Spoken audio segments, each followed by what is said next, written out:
this is the first time you've joined us this morning. This is Lonnie Ropke, who was married to a dear friend of mine, Fred Ropke, who owned, founded, curated one of the largest private museums of armor in the country. And we were talking about what an incredible human being he was. And Lonnie, we, as you know, you and your husband and I did many shows together. Yes. And I don't think you've seen this in maybe 10 or 12 years. So I'm going to let Lonnie watch the show, and all of you can watch it as well, and we'll talk when we come out. This is from about 10 or 12 years ago. If walls could talk, these stark panels on a northwest side barn would have a lot to say. This is just one of 8 buildings that we had that were full of all kinds of armor and parts and everything.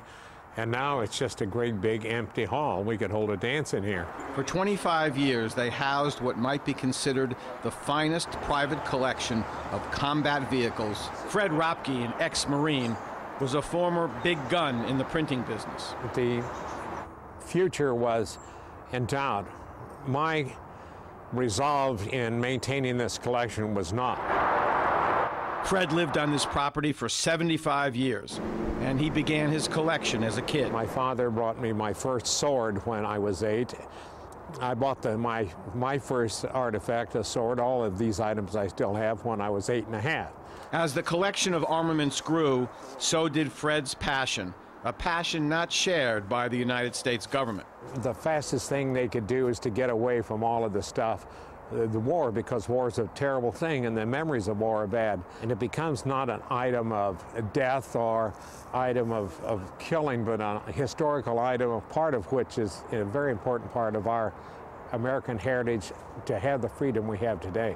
Every weapon has a story, like the Sherman tank.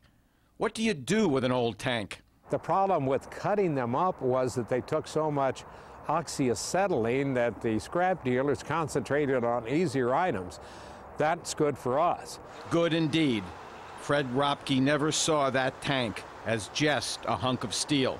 Somehow, though, that Sherman tank, it overcame all of the weaknesses because it had behind it the American, the youth, the optimism. Fred has moved his museum to Crawfordsville. It was a monumental task, literally monumental, as thousands of tons of equipment made the trip to Montgomery County. When you see a 48-ton tank coming down your little road, suddenly people start to notice. We would like to show you and maybe and your listeners what we have done. Even though it's not finished, we'll snap your socks.